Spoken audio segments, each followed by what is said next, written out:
Selamat pagi, Bu Tias. Kami hari ini akan mempresentasikan data visualisasi yang sudah kami kerjakan.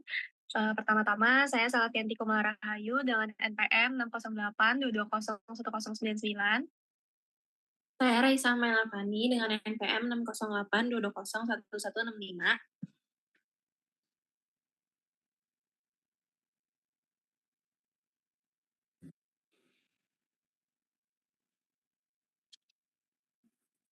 Next.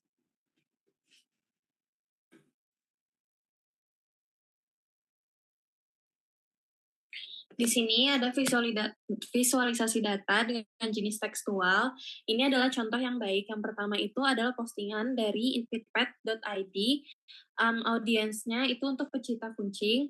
Kemudian tujuannya itu untuk memberikan informasi kepada pecinta kucing tentang makna di balik posisi tidur kucing mereka. Kemudian analisisnya itu udah sesuai karena bahasanya yang digunakan sederhana dan mudah dipahami, serta visual yang menarik membuat informasi lebih mudah dicerna. Kemudian, contoh kedua itu ada postingan dari dataviz.oki, yaitu tentang alasan orang masih membeli komik fisik. Audiensnya itu untuk pencinta komik, mereka yang sudah lama mengoleksi komik fisik maupun yang baru mulai tertarik dengan dunia komik. Tujuannya itu adalah untuk mengajak pembaca untuk berdiskusi dan berbagi pendapat mengenai preferensi mereka dalam membaca komik. Analisisnya itu adalah sesuai karena relevansi dari topik mengenai alasan yang orang masih membeli komik fisik adalah topik yang relevan dan menarik bagi audiens yang disebutkan di atas. Next.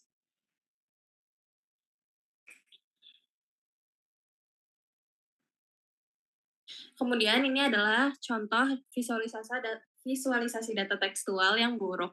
Pertama itu contoh satu, yaitu desain CV yang terlalu ramai. Audiensnya ini untuk HR atau perekrut.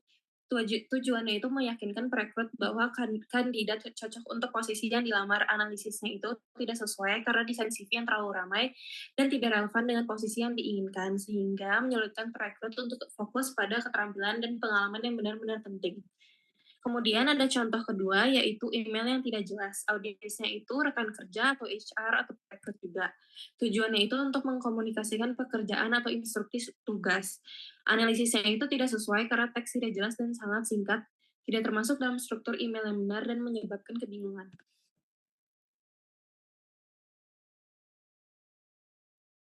Kemudian di sini ada diagram yang biasanya dipakai untuk orang-orang yang bekerja di kantoran seperti manajer dan eksekutif, tim pemasaran dan penjualan, investor dan pemegang saham, tim operasional dan manajemen proyek, ataupun diagram ini bisa dipakai untuk publik umum dan konsumen atau akademisi dan mahasiswa. Jadi diagram ini membantu untuk memberikan wawasan dan membuat keputusan.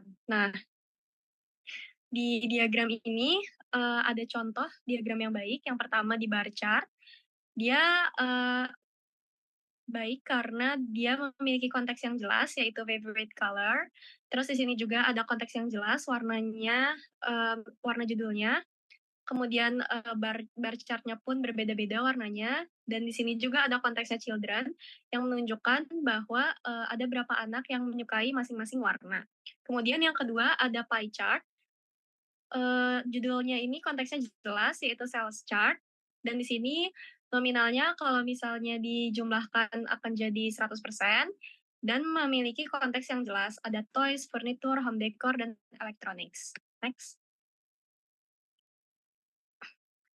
Kemudian selanjutnya di sini ada contoh diagram yang salah, karena yang pertama di sini pie chart-nya tidak memiliki konteks dan terlalu banyak data yang dimasukkan.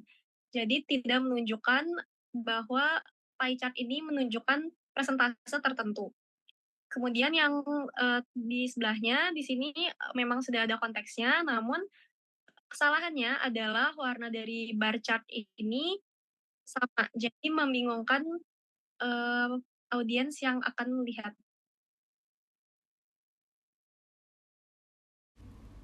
Nah, untuk selanjutnya tuh ada tabular yang benar, contoh tabular yang benar. Kenapa bisa dibilang benar? Jadi dua tabular ini tuh menunjukkan angka-angka yang ada penjelasannya dengan jelas, kayak ada misalnya yang pertama tuh kayak number of students, kayak ada berapa muridnya yang hadir di berbagai kelas, dan ada total masing-masing angka di setiap tabelnya ya. Lalu selanjutnya juga tuh ada kayak age of individuals in various employment sector. Jadi kayak jelas juga itu kayak dijelaskan kayak umur 18 sampai 25 tuh di berbagai sektor perusahaan ada berapa orang gitu. Jadi data ini tuh bisa dibilang sangat detail dan mudah dimengerti oleh si yang pembacanya. Kayak misalkan kayak itu apa, si pembacanya tuh mudah mengerti lah intinya mah, kayak mengapa angka-angka tersebut bisa dibilang tabular baik begitu. Selanjutnya ada tabular yang salah. Jadi di sini tuh kenapa bisa dibilang tabular salah? Karena bisa dilihat angka-angkanya itu sangat rumit dan banyak sekali tetapi tidak menjelaskan apa-apa. Jadi untuk si orang yang melihatnya juga bisa dibilang kayak susah mengerti ya melihat tabular ini, kayak angka-angka tersebut tuh tidak ada penjelasan detailnya dan membuat si yang melihatnya juga pusing gitu, kayak data-data yang diolah itu kayak tidak mudah dimengerti intinya tuh begitu.